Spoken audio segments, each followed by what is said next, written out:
lined up and nowhere to go. Right now, passengers are stranded at airports all across the country as Southwest Airlines pulls another 2,507 flights off the boards.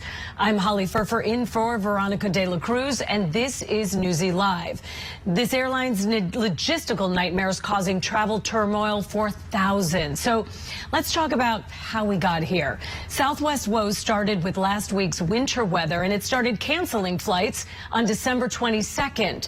But since then, all other major U.S. airlines have been able to restore service and reroute flights, whereas Southwest has canceled more than 15,700 flights during a 6-day period. At the very heart of the issue is an outdated crew scheduling system, basically which has turned critical functions like locating and assigning pilots and flight attendants into nearly insurmountable tasks. The situation only worsened by high sick-out rates due to COVID, flu, and RSV cases. And though the airline CEO has apologized, he says Southwest is hoping to be on track, quote, before next week, which means some travelers could remain in limbo for days. Transportation Secretary Pete Buttigieg has slammed the situation as, quote, unacceptable, and has vowed to hold the airline responsible for this mess. All right, we have team coverage for you this hour with Newsy White House correspondent Kellen Howell in Washington for us with a report on the Biden administration's plan to investigate Southwest. But let's begin with Newsy national correspondent Maura Sirianni live for us at the world's busiest airport, Hartsfield-Jackson International Airport in Atlanta. And Maura, I mean, what a mess. So how are things looking right now, and how about for the coming days ahead?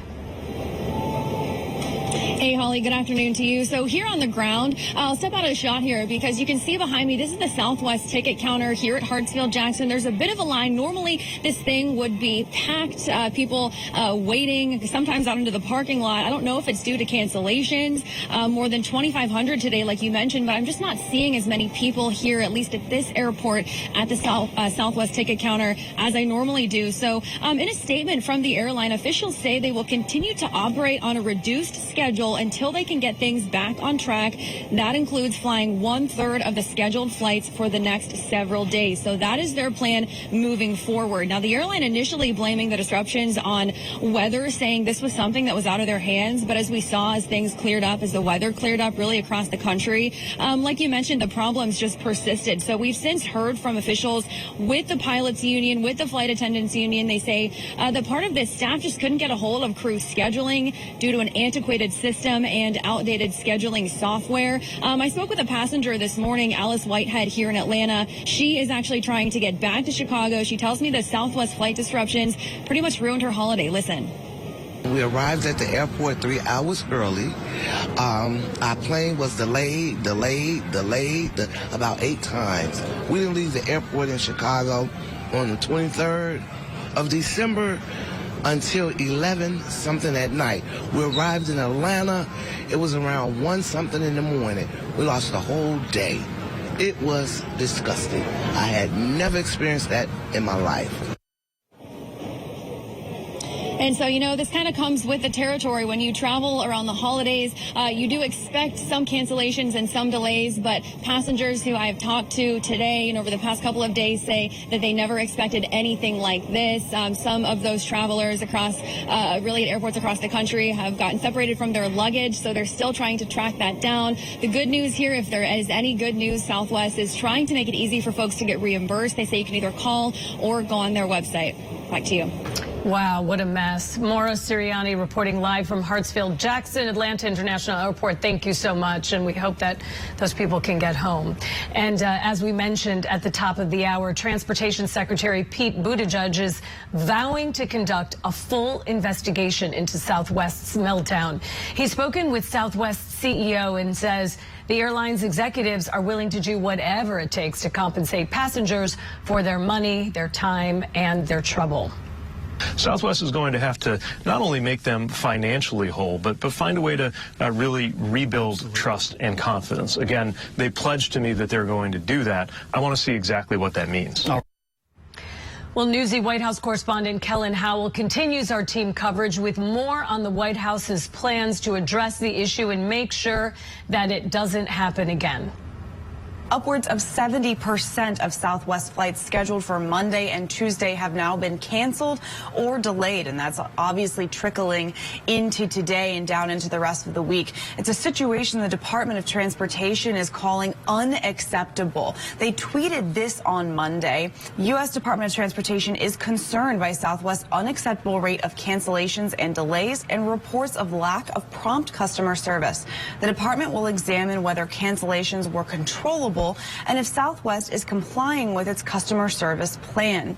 Department of Transportation Secretary Pete Buttigieg is saying that these cancellations have clearly crossed the line from a bad weather situation to something that is in Southwest's direct responsibility. He also says he has been in contact with Southwest CEO as well as major airline unions, talking about the need to give those customers who are experiencing these cancellations and delays compensation, refunds for canceled flight tickets, meal vouchers and hotel vouchers. And he's been quite critical of Southwest, saying they need to do more and be more proactive in their customer service. Listen. When you're in this situation and the airline is responsible, which is clearly the case right now, then you can get those kinds of vouchers for hotels, restaurants. But what I talked about with the Southwest CEO is that a passenger shouldn't have to request that. They need to be proactively offering that. He pledged that they would. And again, we'll be watching to make sure that they follow through.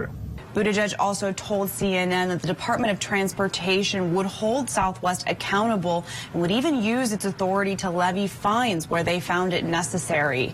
Also, the Senate Commerce Committee is now saying they will be looking into this situation as well, with 2 Democratic members of that committee calling on the airlines to provide significant compensation to those customers who have been impacted. Southwest CEO has apologized for any inconvenience to consumers and has said that they have dedicated teams that are working on getting those customers the refunds and compensation that they are owed. He also said he hopes that the airline will be back on track by next week. Back to you. Well, one claim that will likely get the attention of federal investigators comes directly from Southwest flight attendants who say news of this week's system failure is just no surprise. Lynn Montgomery, president of the Airline Transport Workers Union, representing Southwest flight attendants, says the company's upper management has been aware of the weaknesses in its scheduling system for years because its staff has repeatedly filed complaints about it.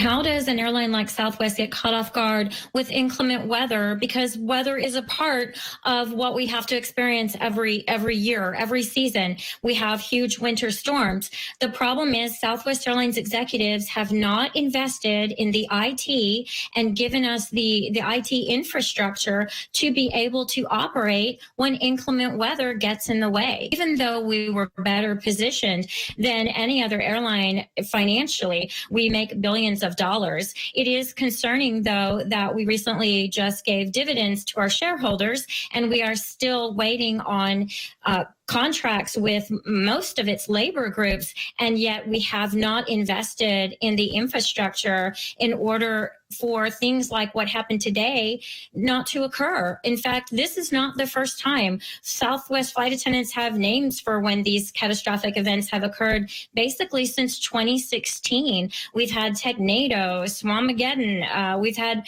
Snowmageddon, we've had, so many events that it's just getting to be beyond the point of I'm sorry from executives. We need to see that they're held accountable. We need to see a plan of action, and we need to make sure that we are not going to be placed in this position again. And of course, the fix for Southwest's logistical woes is down the road, which does little to help passengers stuck at airports or searching for lost bags. But here's some information that may help you down the road. So according to the New York Times, the #1 thing you can do to keep track of your luggage is to clearly label the exterior with your initials and phone number, or use a tracking device like an AirTag. That's also recommended. And if for any reason your bag doesn't arrive when you do, they say do not leave the airport without contacting the airline and filing a claim.